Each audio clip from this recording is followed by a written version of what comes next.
ဒေါအောင်ဆန်းစုကြည်ကိုချစ်တဲ့လူတိုင်းကဥပဒေကိုချိုးဖောက်နေတာမဟုတ်ဘူးဒေါအောင်ဆန်းစုကြည်ကိုချစ်တဲ့လူတိုင်းကအကြမ်းဖက်အားပေးမဟုတ်ဘူးသူတို့အနေနဲ့ဒေါအောင်ဆန်းစုကိုချစ်ရင်လည်းချစ်ပိုင်ခွင့်ရှိတယ်NLDကိုအားပေးတဲ့လူတိုင်းကသူခိုးတဝက်တွေလူယုံမာတွေနိုင်ငံတော်ကိုပုံကန်နေတဲ့သူတွေမဟုတ်ဘူးNLDကိုအားပေးတဲ့လူတွေထဲမှာဒေါအောင်ဆန်းစုကြည်ကိုချစ်တဲ့ထဲမှာလည်းလူကောင်းတွေအများကြီးရှိတယ်ဝလုံးချီတုပ်ပြီးမရမ်းနဲ့ကဲတော့ကျွန်တော်ဒီကနေ့ဇွန်လ14ရက်နေ့နေ့လယ်ပါလေးတစ်ဖြတ်ပေါ့နော်ဒီကနေ့ကလည်းတနင်္ဂနွေနေ့ကလည်းဖြစ်တာကြောင့်သတင်းတွေကတော့တိတ်ပြီးတော့ထွေထူးမရှိဘူးအခုနေ့လယ်ပိုင်းထိနောက်ဆုံးတက်လာတဲ့သတင်းတွေကိုတော့အချင်းချင်းတွေဖတ်ပြပြီးတော့နောက်မှလည်းဗီဒီယိုဖိုင်လေးတွေ3-4ပို့လောက်10မိနစ်စာလောက်ပြန်ပြီးတော့ကြည်သွားဖို့ရှိပါတယ်ကဲတော့အရင်ဆုံးဒီကနေ့မနေ့စောပိုင်းတက်လာတဲ့သတင်းပုတ်ဆိုရင်ဒုသမ္မတညိုစောစီပွားကူတိုင်းဝင်ကြီးထုံးုံနဲ့ဒုဝင်ကြီးမင်းမင်းတို့၏အာဂရိလိုက်စားမှုနဲ့တွင်းကုန်လိုင်စင်များအကြီးအကျယ်ထိန်းချုပ်ထားမှုကြောင့်ဒီလိုဟာစက်မှုစုံအပါအဝင်ပြည်တွင်းစက်ရုံများကုန်ကျန်းတွေပြက်လက်ပြီးတော့လုပ်ငန်းတွေယာယီရပ်ဆိုင်းနေရကြောင်း UMFCCI မှစီးပွားရေးသတင်းမြစ်ကတော့ခေတ်သစ်မီဒီယာကိုပြောပြထားပါတယ်အချင်းချင်းကျွန်တော်ဖတ်ပြပါမယ်သတင်းကတော့တော်တော်လေးရှိပါတယ်တွင်းကုန်လိုင်စင်နဲ့နိုင်ငံခြားငွေစီစစ်ခွင့်ပြုမှုကိုအဓိကလှုံ့ဆော်တဲ့နိုင်ငံခြားသုံးငွေကြီးကြပ်ရေးကော်မတီဥက္ကဋ္ဌဘသူမှတ်လို့လဲအဲ့ဒီဒုသမ္မတညိုစောစီပွားကူတန်းရောင်းဝင်ကြီးထုံးုံနဲ့ဒုဝင်ကြီးမင်းမင်းတို့က၎င်းတို့နဲ့ပတ်သက်ဆက်နွယ်သူများနဲ့လက်ပေးလက်ယူပြုသူများကိုသာတွင်းကုန်လိုင်စင်တွေဦးစားပေးချပေးနေခြင်းဖြစ်ပါတယ်အကြမ်းဖက်စစ်ကိုတက်ကတွင်းကုန်လိုင်စင်နဲ့နိုင်ငံခြားငွေထောက်ပံ့မှုတွေကိုကန့်သတ်ထားသဖြင့်ရန်ကုန်တိုင်းတီလဝါအထူးစီးပွားရေးဆောင်တွင်းမှာရှိတဲ့ Toyota Suzuki နဲ့ Kubota အပါအဝင်ဂျပန်နဲ့ထိုင်းနိုင်ငံဆိုကုမ္ပဏီကြီးများ၏စက်ရုံအများပြားမှာကုန်ထုတ်လုပ်မှုဆက်လက်လက်ပတ်ရန်ရုန်းကန်နေရပြီးတော့တချို့စက်ရုံတွေမှာလုပ်ငန်းတွေကိုယာယီရပ်ဆိုင်းထားကြောင်းသိရှိရတယ်ရင်းပြင် CMB အထက်ချုပ်လုပ်ငန်းများကိုလည်းဇွန်လ10ရက်နေ့ကစတင်ပြီးတော့တွင်းကုန်လိုင်စင်တွေရှောက်ထားပြီးမှသာအထက်ချုပ်ကုန်ကျန်းများကိုတင်သွင်းခွင့်ပြုမိဖြစ်ကြောင်းအကြမ်းဖက်စစ်ကောင်စီကအမိန့်ထုတ်ပြန်ခဲ့ပါတယ်တဲ့ UNFCCI ရဲ့သတင်းမြစ်ရအခုပြည်ပနိုင်ငံတွေကလာရောက်ရင်းနှီးမြှုပ်နှံနေတဲ့ကားစက်ရုံတွေအထက်ချုပ်စက်ရုံတွေကုန်ကျန်းများတို့အခုမေလနှောင်းပိုင်းနဲ့ဒီဇွန်လထဲမှာအလုပ်တွေရက်ကုန်ကြတဲ့အဓိကရက်တရာစီမံချက်နဲ့တွင်းကုန်တွေကိုအဓိကထိန်းချုပ်တာသူတို့ပြောတာကတော့ကုန်သွယ်ရေးလူငွေပြတာကိုရှော့ချဖို့အတွက်တွင်းကုန်တွေကိုထိန်းချုပ်တာလို့အကြောင်းပြတယ်ဒါပေမဲ့သူတို့နဲ့နေဆက်တဲ့သူတွေပတ်သက်ဆက်နွယ်တဲ့သူတွေသူတို့စောင့်မျိုးတွေကြတော့အဲ့လိုပဲကျွန်တော်ကတော့တည်ပြောပါမယ်သူတို့ရဲ့ပတ်သက်ကြောင်းတွေကိုတွင်းကုန်လိုင်စင်တွေချထားပေးတာတွေရှိပါတယ်တဲ့ဒုသမ္မတညွန်စောနဲ့အချိတ်ဆက်ရှိတဲ့သူတွေလည်းဥညွတ်စောလူတွေနဲ့ချိတ်ပြီးတော့လိုင်စင်ရယူတယ်ဝင်ကြီးထုံးုံနဲ့အဆက်ရှိတော့ဝင်ကြီးနဲ့ပေါ့ဒုဝင်ကြီးမင်းမင်းနဲ့အချိတ်ဆက်ရှိရင်လည်းဒုဝင်ကြီးနဲ့ပေါ့အချိတ်ဆက်တွေနဲ့တွင်းကုန်လိုင်စင်တွေရယူနိုင်တယ်လိုင်စင်ရဖို့လူကြီးတွေကိုချိတ်ဆက်ဂါရဝပြုခိုင်းတာအဲ့ဒီလမ်းကြောင်းကလည်းတော်တော်ကြီးကိုတွင်ကျယ်နေပါတယ်ဆိုပြီးတော့ဘေးနားမှာအပြည့်စုံတွေချပေးထားပါတယ်အစိုးရအတူဖြစ်လို့ရပ်ပေါင်းဘလောက်မှမရှိသေးဘူးတခိုးတွေကတော့စောက်ကြည့်နေရတော့စဇာတိတွေပြလာပါပြီငကိုတွေကလည်းဟိုမှာလေးဘဲကုန်တဲ့ဒီအကိုတရားကိုခေတ်သစ်မီဒီယာမှာဖြေသွားတယ်ကျွန်တော်ခဏပြောတယ်အဲ့ဒီညိုစောရဲ့လက်မှတ်တစ်ချက်ရဖို့သိန်းကိုထောင်နဲ့တောင်းနဲ့ချီခါပြီးတော့အခုလိုမျိုးတွင်းကုန်လိုင်စင်ရပြီဆိုရင်တော့အမှကြိုက်တဲ့လောက်ပဲလှုပ်ရှားပြီးတော့ပဲမနေ့ကလည်းစစ်လို့ပြီးကြုံမျိုးမင်းကိုယ်တိုင်ဒီတင်နာကိစ္စတွေပါထည့်ပြီးတော့ပြောသွားတယ်တင်နာလေးမြဲရမလားဆိုပြီးတော့ပြည်သူတွေအတိပေးလို့သူတို့မှာသွားလျှောက်တုံးရှိသေးတယ်တင်နာပိတ်သွားပါပြီတဲ့ပိတ်မှာပေါ့စစ်ကောင်စီနဲ့ပတ်သက်ကြောင်းတွေသူတို့နဲ့ဒီလိုမျိုးလက်ပေးလက်ယူလုပ်သူတွေကတင်နာတွေအများဆုံးအောင်ပြီးတော့ပြည်သူတွေတင်နာအောင်နေဆိုတာရှားပါတယ်အဲ့တော့တွင်းကုန်တွေအကုန်လုံးသူတို့နဲ့ပတ်သက်ကြောင်းလက်ပေးလက်ယူလုပ်တဲ့သူတွေကလွဲပြီးတော့ကျန်တာတွေအကုန်လုံးပိတ်ထားတယ်ဆိုတော့အကုန်လုံးသာပိတ်လိုက်သွင်းမနေတော့အောက်ကပြည်သူတယောက်ကဘာပြောလဲဆိုရင်ညိုစောရဲ့တူထုံးရဲ့ BSO မိမရဲ့တပည့်အကုန်လုံးက import ကျွန်တော်တို့ license ပွဲစားတွေပါပဲတဲ့ဘေးနားမှာပြည်သူတွေရဲ့အတန်လေးတွေကျွန်တော်ချပေးထားပါတယ်ဒါကတော့ပထမဆုံးအခုမနေ့စောပိုင်းတက်လာတဲ့ခေတ်သစ်မီဒီယာဖော်ပြလာတဲ့သတင်းပုတ်ပါကြာမာသေးတယ်နောက်ထပ်အဲ့ဒီအလားတူဆက်တဲ့သတင်းပုတ်ကတော့မြဝတီစားတောက်ဆိုင်မှာထိုင်းဘတ်ငွေအတူတုံးခဲ့တဲ့ PC ငင်းငယ်ကောင်စီတပ်ဖွဲ့အရာရှိကိုအကြံဖက်စစ်ခိုးစုကတော့ဖန်စီစစ်ဆေးနေပါတယ်တဲ့ PC ဆိုတာ KNU PC ကိုပြောတာပါဇွန်လ17ရက်နေ့ကမြောက်ရီမြို့အမှတ်9ရပ်ကွက်ပိုင်းမြောက်ရီမဲဆောက်ချစ်ချီတရားနှစ်အနီးက S3 လုံးစားတောက်ဆိုင်မှာထိုင်းဘတ်ငွေအတူနဲ့လာရောက်စားတောက်ပြီးတော့ဘတ်ငွေအတူပေးချေခဲ့ကြောင်းစစ်အုပ်စုရဲတပ်ဖွဲ့ကိုသတင်းပေးတိုင်ကြားတာကနေတွားရောက်စစ်ဆေးဖမ်းဆီးခဲ့တယ်လို့မြောက်ရီရဲ့သတင်းပြည်တွေကပြောပါတယ်ဆိုင်ကတရားနှစ်နာက S3 လုံးစားတောက်ဆိုင်မှာလာစားသွားတဲ့ PC စောအာကစစ်ဆေးစေလို့ပြောတဲ့ ဘူကြီးကဘတ်အတူနဲ့ငွေရှင်းသွားတာကိုလိုက်ဖမ်းပြီးတော့စစ်ဆေးနေတာသူ့ကိုဖမ်းဖို့က PC ဆက်ဆက်ရေးတောင်းဝန်စောလာတို့နဲ့ဖွဲ့ရည်လည်းပါတယ်အဲ့ဒီလူကိုမြောက်ပြီးစခန်းမှာဘတ်အတူကိစ္စနဲ့ရဲကတော့ဆက်ပြီးတော့စစ်နေတယ်ဘတ်အတူမိတာကကနေဦးဘတ်9000အတူမိတာလို့မြောက်ရီရဲ့သတင်းမိတွေကတော့ပြောပါတယ်အဲ့တော့လောလောဆယ်မှာအခုလိုဘတ်အတူငွေဖမ်းမိတဲ့သတင်းကိုမြောက်ရီစေအုပ်စုနေဆက်သူတွေကသတင်း post တင်ကြပေနဲ့12ရက်နေ့မနေ့ပိုင်းမှာတော့စေအုပ်စုကကွင်းဆက်တရားခံတွေဆက်လက်စုံစမ်းဖမ်းဆီးနေလို့အဲ့ဒီသတင်း post တွေကိုတော့ပြန်လည်ဖြုတ်ချသွားတယ်လို့သိရှိရပါတယ်လက်တလုံး PC တပ်ဖွဲ့အရာရှိထိုင်းဘတ်ငွေအသုံးပြုလို့စေအုပ်စုကဖမ်းဆီးတဲ့ကိစ္စနဲ့ပတ်သက်ပြီးတော့ဒီသတင်းမီဒီယာတွေကတီးခြားအတည်ပြုနိုင်ဖို့မြောက်ရီ PC တပ်ဖွဲ့ဆက်ဆက်ရေးယုံအရာရှိတွေကိုတယ်လီဖုန်းဆက်သွယ်ပြီးမဲ့ဖုန်းလက်ခံဖြည့်ဆိုရတော့အဆက်အသွယ်တွေမရသေးပါဘူးဘယ်အဆက်အသွယ်ရမလဲငကိုတွေကငွေတုတွေဒီကောင်တွေပဲထုတ်ပြီးတော့ဒီကောင်တွေပဲလိန်နေရသူသဖြင့်အဲ့ဒီကြားဖြတ်နေတဲ့မှာလည်းဒီကြားဖြတ်ဂျုံတွေမှာဘတ်အတူတရုတ်အတူငွေတွေလုတ်တယ်လို့သိရတယ်တရုတ်ဆိုင်ထဲမှာလည်းအဲ့လိုလုတ်တဲ့လူတယောက်ကပြောပြလို့သိရပါတော့ဖာလီတို့ကတောင်ရထဲမှာငရုတ်သီးပဲစိုက်တာပဲသိတယ်ဆိုတော့ဟို DKB ကဟိုခွေးမာသာစောဆန်းအောင်ပြောလိုက်ရင်တော့ကျွန်တော်တို့ကဘာမှမသိပါဘူးဆိုပြီးတော့ဒီကောင်တွေပဲအဲ့ဒီဘတ်အတူတွေတရုတ်ရန်ငွေအတူတွေလုတ်ပြီးတော့ဒီကောင်တွေပဲပြန်လဲသုံးနေဆိုတော့ကဘေးနားမှာသတင်းအပြည့်စုံချပေးတာပါနောက်ထပ်သတင်းပုတ်ဆိုရင်တော့ဒါကတော့ကိုထက်မြတ်တို့ရဲ့ BBN ဖော်ပြလာတာပါကြောင်းစင်းပြီးတော့တနေ့မပြည့်ခင်မှာပဲဒုဘိုအောင်ကိုနိုင်မိုင်းထိပြီးတော့ခြေထောက်ဖြတ်လိုက်ရပါတယ်လေခြေထောက်ဖြတ်ခံတဲ့ဓာတ်ပုံကတော့ YouTube က policy နဲ့မညီလို့ကျွန်တော်ပြန်ပြီးတော့မပြတော့အဲ့ဒီကောင်ဓာတ်ပုံဘေးနားမှာချပေးထားတယ်သူသဖြင့်စစ်တပ်ကဘာဒူးချေဆိုင်ဘူတနန်းကျောင်းအပတ်စဉ်128ကျောင်းစဉ်ဒုဘိုအောင်ကိုနိုင်ဟာပြီးခဲ့တဲ့2025ခုနှစ်ဖေဖော်ဝါရီလမှာကျောင်းဆင်းလာတာဖြစ်ပြီးတော့ကျောင်းဆင်းပြီးချင်း9လအကြာမှာစက်တင်ဘာလအတွင်းမှာရှမ်းမြောက်စစ်စင်မှာမိုင်းနေခဲ့မိတယ်လို့သိရတယ်။အဲဒီနောက်ပြည်ဦးလင်းစစ်စင်ကိုပို့ဆောင်ခဲ့ပြီးတော့မသက်သာတာကြောင့်မိုင်းနေမိခဲ့တဲ့ခြေထောက်ကိုဖြတ်လိုက်ရကြောင်းတပ်တွင်းနဲ့နေဆက်သူတွေက BBN ပဲပြောပြထားပါတယ်။သူက ODS 128ကကျောင်းဆင်းပြီးတော့9လအကြာမှာပဲအုံမဒီအုံမခါဘက်မှာမိုင်းနေမိတာပါ။စေယုံတင်ပေမဲ့နောက်ဆုံးမရလို့ဖြတ်လိုက်ရပါတယ်တဲ့။အဲ့လိုမျိုးပဲ ODS တင်မို့ဘူးအကြမ်းဖက်စစ်ခွေးတိုက်က DSA ကျောင်းဆင်းနေလဲDSA ကျောင်းစင်းပြီးချင်းပဲရှီတန်းနေတန်းဖို့ခံလို့ခွေးတွေပေါ်တွေတေးတဲ့ကောင်တွေခုလိုမျိုးမိုင်းနေမိပြီးတော့ခြေတော့ပြတ်သွားတဲ့စစ်ခွေးတွေအရောက်ပေါင်းတွေလည်းမနှဲပါဘူးဘေးနားမှာထပ်မံပြီးတော့သတင်းအပြည့်စုံလေးတွေခြံပေးထားပါတယ်တိုက်ပွဲသတင်းတွေမရှိဘူးဆိုပေမဲ့မနေ့ကညလေးဝတီအဖန်ဖော်ပြလာတဲ့အာရခရတို့အေးနဲ့ပတ်သက်တဲ့တိုက်ပွဲသတင်းကောင်းတစ်ပုဒ်ကတော့ရှိပါတယ်အဲ့ဒါကတော့အခုကြောက်ဖြူဒါတောင်မဦးရေတက်ကနေစစ်ကြောင်းထိုးလာတဲ့စစ်ကုမရှင်စစ်ကြောင်းကိုရခိုင်တပ်တော်အေဘက်ကနေအသစ်ဆောင်ဆိုင်ချီမုံတိုက်ခိုက်လိုက်တယ်လို့မြေပြင်စီးရေးသတင်းတွေသိရှိရတယ်စစ်ခွေးတပ်ကအင်အား400ဝန်းကျင်ဟာတောင်မဦးရေတပ်ကနေကြံခဲ့တဲ့ဇွန်လ10ရက်နေ့ကစစ်ကြောင်း3ကြောင်းခွဲပြီးတော့စနေဘက်ကိုစစ်ကြောင်းထိုးလာတာဖြစ်ပါတယ်တဲ့စစ်ကော်မရှင်ရဲ့စစ်ကြောင်းတစ်ခုဟာအဝတောင်ကျေးရွာအလုံးမှာအာရခရတပ်တော်အေတပ်ဖွဲ့ဝင်တွေနဲ့ထိတွေ့တိုက်ပွဲတွေဖြစ်ပွားခဲ့ပြီးတော့အဲ့ဒီနေ့ကတိုက်ပွဲမှာအသေးများပြီးတော့စုပ်သွားတယ်လို့လေးဝတီ FN ရဲ့သတင်းမီဒီယာကတော့ပြောပါတယ်မေလကလေးကတောင်မိုးရေတပ်ကိုအခြေပြုပြီးတော့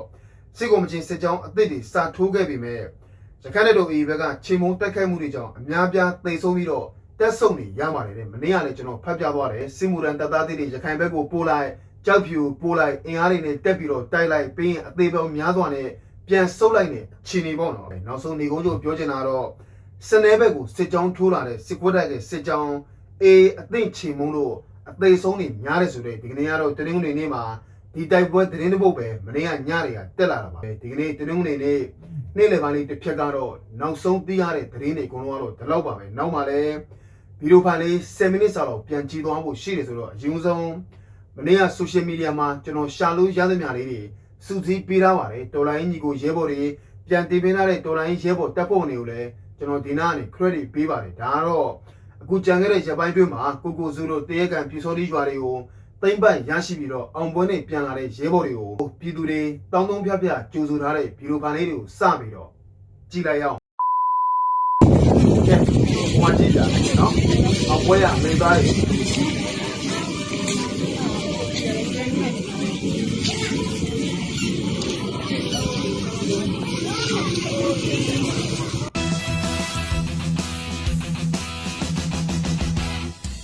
ေစတဲ့အာနာရှင်ကိုတွေ့ရသဖို့ကြည်လာပြီငါတို့အခမ်းကြီးကစ္စဆယ်ရဲ့မြန်မာပြည်မှာသူရွာခဲ့လို့တော်လန်ငါတို့ညီညာပြီမကြောက်တဲ့ ရောလည်းရဲရဲ ကဲဒီမှာကြည့်ရနော်ဒီသားတွေတန်းနေနိုင်မနေနဲ့ ချက်တိုင်းဆုံးပြီးရက်စက်ခဲ့တဲ့အာဏာရှင်ကိုတွေ့ရတဲ့ပုံကြည့်လာငါတို့အခမ်းကြီးလက်တွေချဲ ကဲဟိုမှာအဲ့ဒါကိုကိုစီကြွားနော်မိဘရရှိတဲ့အောင်ပွဲရဒီကိုလို့ရှိမှာ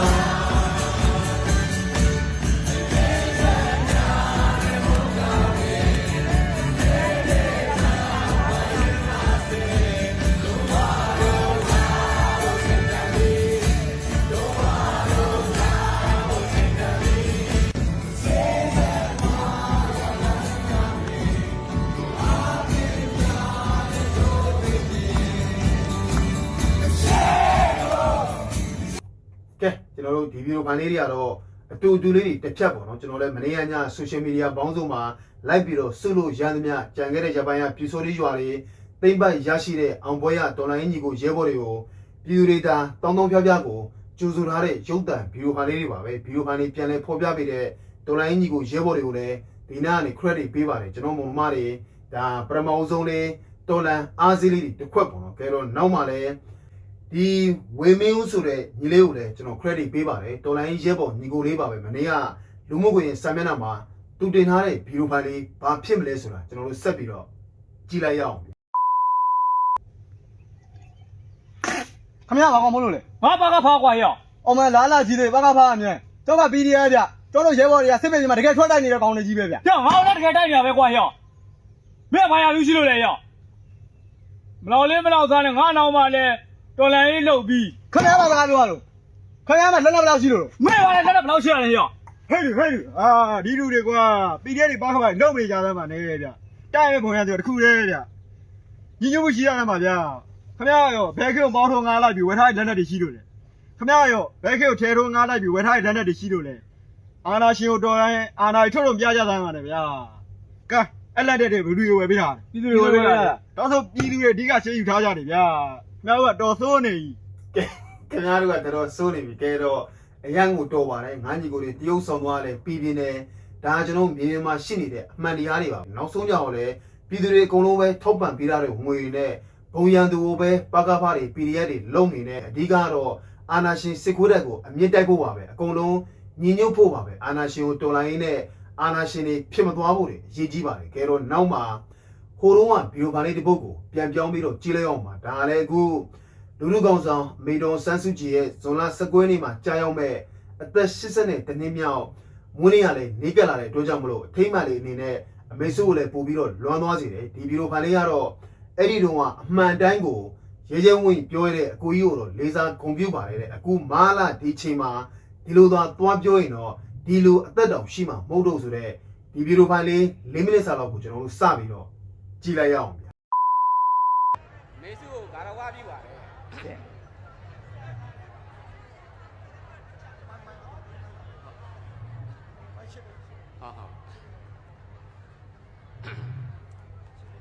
ကျွန်တော်တို့တပင်းမျိုးကကုန်းသာဦးကျောင်းဆရာတော်ဦးနန္ဒာသီရိကိုဖူးတွေ့စေပြီးတော့အမေစုကိုလက်ဆောင်ပေးခြင်းပါတယ်လွတ်လပ်ရေးဖခင်ငယ်ငယ်တုန်းကမိခင်ရဲ့ရက်ကန်းစင်ကိုတိုင်းကစားပြီးဓာတ်နဲ့မွန်းပါတယ်မိခင်အမေစုကမြည်သူမြည်ဝါလုံမမသိတော့ရမ်းပြီးတော့လူတွေကိုပြစ်တင်ပြောဆိုကြိမ်းမောင်းပါတယ်ဒီနေရာမှာဗိုလ်ချုပ်အောင်ဆန်းကကျွန်တော်လှုပ်တာပါလို့မှန်ရကိုပြောပါတယ်ပြောရတဲ့တတ္တိနဲ့တတ္တိရှိရှိပြောပါတယ်ပြည်သူလူထုကြီးခမညာကျွန်တော်တို့လည်းပဲအဖို့ဥအောင်ဆန်းလို့မှန်ရကိုတတ္တိရှိရှိနဲ့နိုင်ငံတော်အတိုင်ပင်ခံပုဂ္ဂိုလ်အားပြောကြပါစို့လို့တိုက်တွန်းနှိုးဆော်ရပါတယ်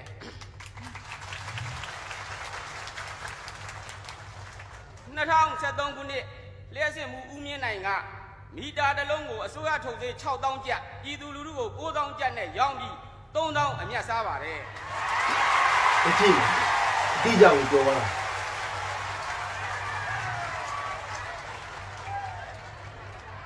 ရက်ကွက်အုပ်ချုပ်ရေးမှုဦးတန်းညွန့်နဲ့တချို့မြို့နယ်အုပ်ချုပ်ရေးမှုတွေဟာဗန်ထုတ်တောင်သူတွေကိုပိုက်ဆံတောင်သူတွေအပေါ်မှာငွေ1000ကျပ်နှုန်းနှစ်စဉ်နှစ်တိုင်းတောင်းခံပါတယ်။ထောင်တက်တော့မရအောင်တော့ဒီတွေက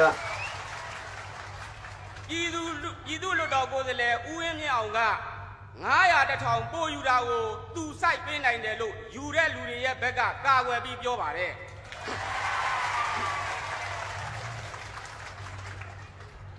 ်စိုက်ကောပေးလားစိုက်ပေးမယ်ဆိုရင်စိုက်ကောပေးလားမပေးပါဘူး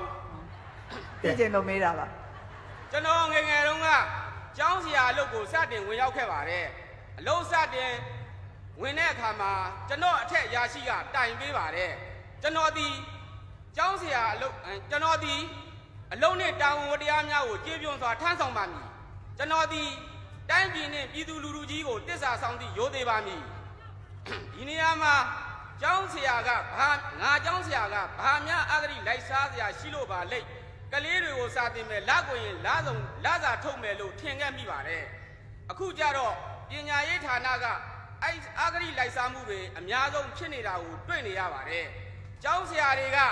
ကျူရှင်တက်မတက်ကျောင်းသားတွေကိုခွဲခြားပြီးတော့ဆက်ဆံပါတယ်ကျောင်းအဲ့ဒါအမှန်တရားရဲ့ကျောင်းသားတွေကငါကျူရှင်တက်တယ်စာမေးပွဲအောင်မယ်လို့ပြောတာကိုကျွန်တော်နားနဲ့ဆက်ကြားခဲ့ရပါတယ်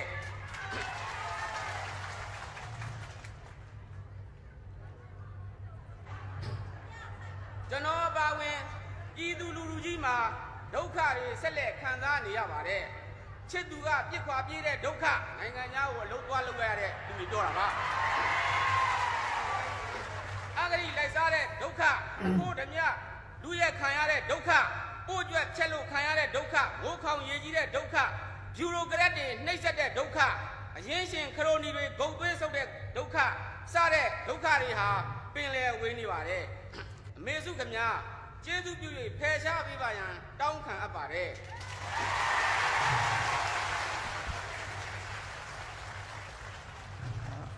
်ကဲအဲ့လိုဆိုရင်တိုနဲ့ပြောရမယ်ဆိုရင်ကျမတယောက်ထက်တာတွေလုံးလို့မဖြစ်ဘူးပြည်သူလူထုအားလုံးပါမှဖြစ်မယ်နော်ဒါတော့ကျမအမြဲပဲပြောတယ်ပြည်သူတွေမှာကိုယ်မှာတာဝန်ရှိတယ်ဆိုတာလေကိုအတိမတ်ပြုရမယ်အဲ့တော့အခုပြောသားတဲ့ကိစ္စတွေကအတိအကျပြောသားတဲ့ကိစ္စတွေမလို့တိုင်းရောပြည်တော်စုဘက်ကရောပြန်ပြီးတော့စစ်ဆေး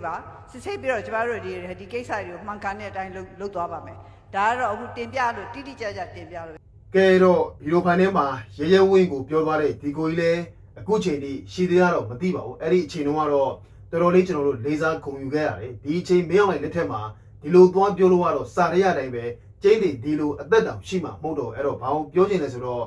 အခုလက်ရှိမင်းအောင်လိုက်ရက်တရာစီမံချက်ဆိုပြီးတော့ထင်တိုင်းကျင်းနေတဲ့ပြည်သူလူထုရဲ့ဈေးဆိုင်ကိုင်းတွေအကုန်လုံးကျူးကျော်မြေနိုင်ငံပိုင်မြေဆိုပြီးတော့ရစရာမရှိအောင်ဘူရိုဇာနဲ့ထိုးပြီးတော့ဖျက်ဆီးခဲ့တာလေတို့သားဖားတွေရဲ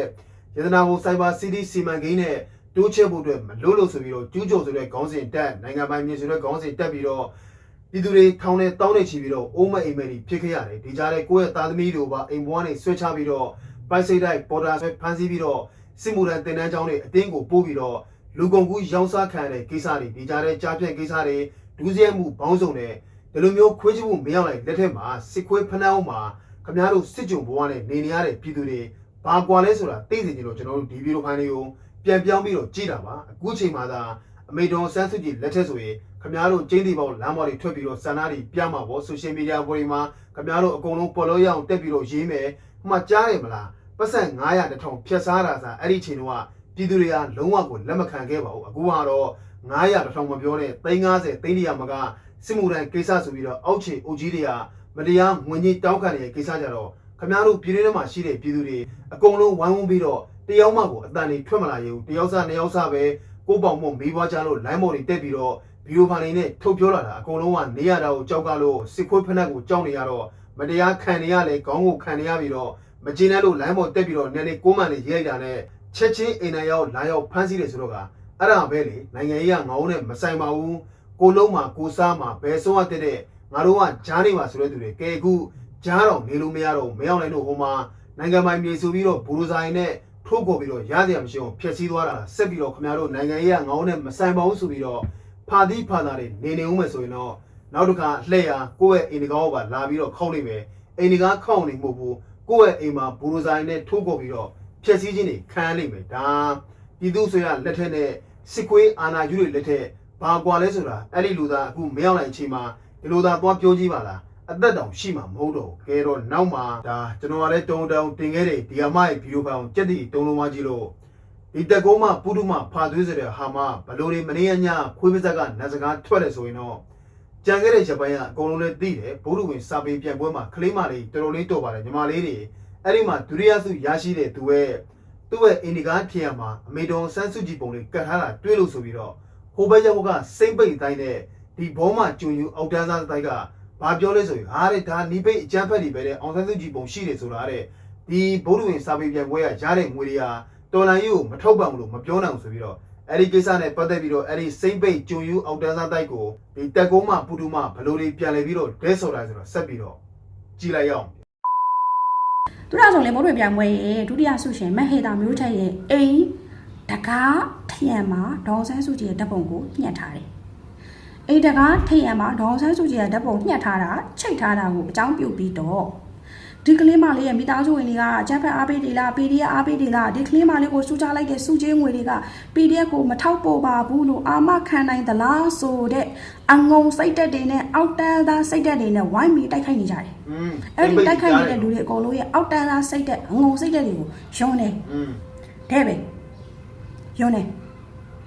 ဒီလိုသမီးလေးမျိုးကိုရေလောင်းပေါင်းတင်ပခုံးနဲ့ထမ်းတင်ပေးရမယ်စားခင်ဗျားတို့ကပန်းကောင်းအညွန့်ချိုးချင်နေကြတာတိတ်ကိုယုံညံ့ကြတယ်ဒါတော့မှထရံမှာညှက်ထားလို့နော်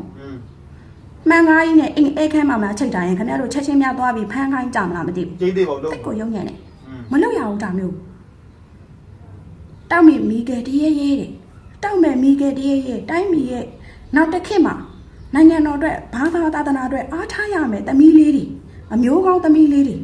ခင်ဗျားတို့အနေနဲ့ပခုံးနဲ့ထမ်းမတင်ပေးရင်နေခင်ဗျားတို့အနေနဲ့ရေလောင်းပေါင်းတင်ပြုစုမပြိုးထောင်ရင်နေပန်းကောင်းအညွန့်ချိုးတဲ့အောက်တန်းသားလုပ်ရက်ကိုမလုပ်ရဘူးဒေါအောင်ဆန်းစုကြည်ကိုချစ်တဲ့လူတိုင်းကဥပဒေကိုချိုးဖောက်နေတာမဟုတ်ဘူးဒေါအောင်ဆန်းစုကြည်ကိုချစ်တဲ့လူတိုင်းကကြက်ဖက်အားပေးမဟုတ်ဘူးသူတို့အနေနဲ့ဒေါအောင်ဆန်းစုကိုချစ်ရင်လည်းချစ်ပိုင်ခွင့်ရှိတယ်NLD ကိုအားပေးတဲ့လူတိုင်းကသူခိုးတဝက်တွေလူယုံမာတွေနိုင်ငံတော်ကိုပုံကန်နေတဲ့သူတွေမဟုတ်ဘူးNLD ကိုအားပေးတဲ့လူတွေထဲမှာဒေါအောင်ဆန်းစုကြည်ကိုချစ်တဲ့ထဲမှာလည်းလူကောင်းတွေအများကြီးရှိတယ်ဝလုံးချီတုပ်ပြီးမယမ်းနဲ့ဒါကတော့ဒီပုထုမဖာသွေးကတခါလေခွေးပါဇက်ကနတ်စကားထွက်တာပေါ့မင်းတို့အဲ့လိုမျိုးဒီပုထုမဖာသွေးပြောရတဲ့အတိုင်းအောက်တန်းကြတဲ့စိတ်ဓာတ်ရင်နဲ့အမေစစ်ပုံရှိနေတာဖမ်းမယ်ဆိုရင်တော့အခုလဲလာပါလေဦးမယ်အမေတော်ဆန်းစုကြည်ရဲ့မွေးနေ့မှာဒီဘက်ကမီဒီယာတွေကလည်းနှိမ့်စီပန်လှုပ်ရှားမှုဆိုပြီးတော့ကျွန်တော်အကြောင်းမလို့မနေ့ကညတွေကပြောသွားတာပြည်တွင်းမှာရှိတဲ့စစ်ကောင်စီထိန်းချုပ်နေမြေတွေမှာရှိတဲ့ပြည်သူတွေနှိမ့်စီလှုပ်ရှားမှုဟာကိုယ့်ရဲ့နေအိမ်မှာပဲဘယ်သူမှမသိဘဲနဲ့နေအိမ်မှာနှိမ့်စီပန်လေးတွေဖျားတင်ရပြီလုံလောက်ပြီဒါကိုသွားပြီးတော့ line board တွေမတင်နဲ့သွားပြီးတော့ဒီဈေးတွေမှာနှိမ့်စီပန်တွေပန်ပြီးတော့အင်ဂျင်နေအောင်တွေဝတ်ပြီးတော့လှုပ်ရှားမှုတွေမပိုင်ပဲသွားပြီးတော့မလုံနဲ့တကယ်ဒုက္ခရောက်ရင်အဲ့ဒီဘက်ကမီဒီယာတွေကလည်းထောင်ထဲကလာပြီးတော့ထုတ်ပေးမှာပေါ့အဲ့တော့စုံမထင်းချုံတဲ့မီဒီယာပြည်သူတွေနဲ့ပြည်ပရုံတွေပြည်သူတွေကကိစ္စမရှိဘူးကဲအခုပဲကြည့်စစ်ခွေးကစိမ့်ပိတ်တိုင်းတဲ့အယူကိုက်လော်ဘီအောက်တန်းစားကောင်တွေဘလောက်ထိအောက်တန်းကြတယ်ဆိုရင်ဒါကျွန်တော်တော့သိမသိဘူးနော်ဒီပုထုမဖာသွေးမနေ့ကည line board တဲ့ပြောတော့မှဟာဒီကောင်တွေဟိုဘက်ရက်ကွာကောင်တွေတော်တော်လေးအောက်တန်းကြပါလားလို့အဲ့တော့နေလဲကူးမှအတန်ကောင်းဟိမ့်မိနဲ့နေမထွေးမရောက်နိုင်တဲ့စစ်ခွေးကအမေတော်ဆန်းစုကြည်ရဲ့မွေးနေ့မှာအမေအိုကြီးရဲ့မွေးနေ့မှာသူ့ဘာသူပန်းပန်တဲ့ပြည်သူတွေကစအသက်လူကိုကားပေါ်တင်ပြီးတော့မတရားဖမ်းဆီးထောင်ချနေကြဆိုတော့ကဒါကတော့မနေ့ကည line board မှာတွေးလို့ပါတခါလေဘောမတွေပါဇက်ကဖက်လက်ကြားကနတ်စကားထွက်တယ်ဆိုတာဒါကိုပြောတာကဲဒီကနေ့နေ့လည်ပိုင်းကတော့ဒီဗီဒီယိုဖိုင်နဲ့ပဲအဆုံးသတ်ထားပါတယ်ညချမှပဲနောက်ထပ်တနေ့ကုန်တက်လာသမျှတိုက်ပွဲသတင်းကောင်းရုပ်သံဗီဒီယိုဖိုင်နဲ့ပြန်လာခဲ့ပါမယ်တော့အခုချိန်ထိပုံမှန်ဝင်ရောက်ကြည့်ရှုပေးတဲ့မိသားသမီးတွေမောင်နှမတွေကျွန်တော်ညီကိုတွေရောစိတ်ချမ်းသာခြင်းကိုယ်ကြီးကျမ်းမာခြင်းများနဲ့ပြည့်စုံကြပါစေ